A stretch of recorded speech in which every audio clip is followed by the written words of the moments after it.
Hello, all. My name is Zane, and today I will be presenting the crux of my research: how we can better use augmented reality in high stress situations, creating better response times and higher likelihoods of success. We will refer to this process as augmenting the first responder. The thesis of my work, what I will argue, is not just of the benefits, but rather the necessity of augmented reality to shape the future across all industries. From the first heads up display developed in the 1970s in commercial aviation to fictitious novels, I will dive into a plethora of case studies, prototypes, patents, and interviews with leading professionals to exact AR's current position in society with where it's headed. The initial research, which provoked my curiosity into the foray of AR and mixed reality as a whole, was popular science fiction novel Snow Crash. Published in 1992, Snow Crash presents an array of fascinating fictitious elements, many of which have become real concepts today, what with the rapid advance and accessibility of technology.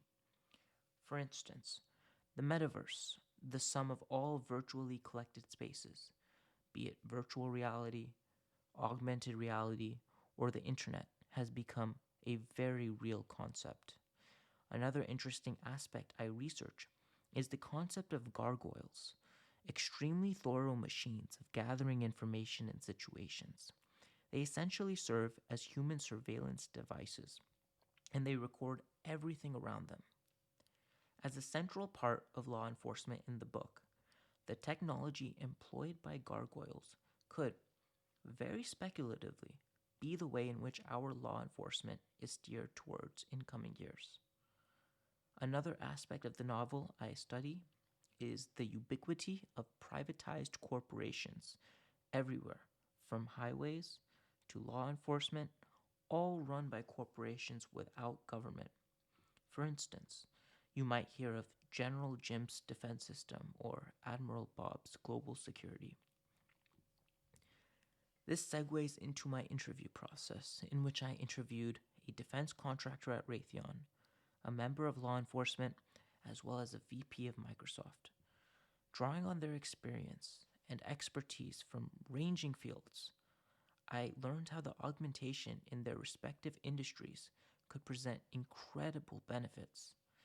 I spoke to the chief engineer at Raytheon, one of the leading defense contractor companies, about the military industrial complex, and if the type of privatized future presented in Snow Crash is a reality, which he believes it indeed is, potentially identifying with forms of thinking from the Dark Enlightenment. On a more individual level, I interviewed an Oakland police officer who gave me personal experiences in which AR technology could have meant the difference between life and death. Changes in heat signatures would have alerted you to potential threats prior to human vision.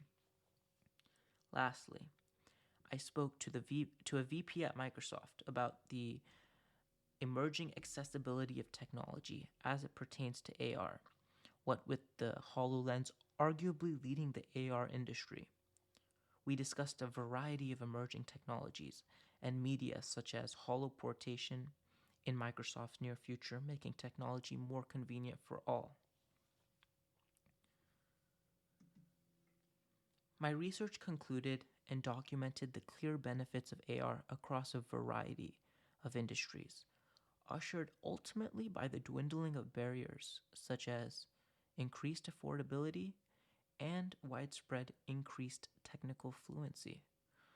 Although there is much research to be done in the field of AR, science fiction novel Snow Crash may prove to not be so fictitious in the coming years.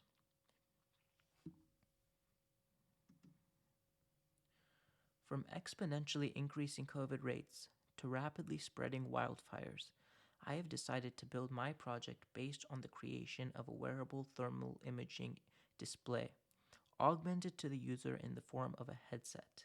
I will initially begin with building out a mobile application of the thermal imaging display, and using the knowledge I have amassed this semester on 3D modeling to construct the required objects to create a wearable interface.